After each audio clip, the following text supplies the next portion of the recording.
Hello mga lablab! So karon magbuhat na pud ta og cake and as you see, humana na siya og crumb coat og karon nag final coating na ta og bisag nag final coating tawa pagihapon ta kahibaw ana og unsay final look og unsay dangatan unsay porma aning ato ang cake ini katawahin no. Kay kani nga cake para dayon sa akong pag-umangkon nga si Rochelle kay mag-birthday siya ini kaugma paana and then ikaugma ana maglakaw pud mi kay napud mi atenan nga kasal so siya ra in taong usa mahabilin no sa balay ug ato siya mag-celebrate sa iyahang trabahoan na lang pud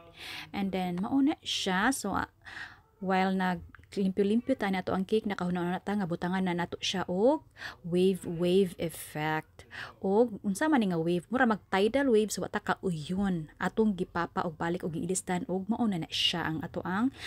wave and then nakakita pud ta dito og mga butterflies so mao pud ato ang gihimo nga pang decoration since si Rochelle mura na siya butterfly karon charis bitaw day no sama sa butterfly lupad jud lupad og lupad no bitaw. So mao na siya mga lablab ang atuang ang final look sa atuang cake tan-awa di fa guwafa parehas ana niya o para sa celebrant charis o di ba tan-awa with lightings na siya mo na siya ang color and the final look. So again, happy birthday Rochelle and thank you for watching mga lablab. Bye.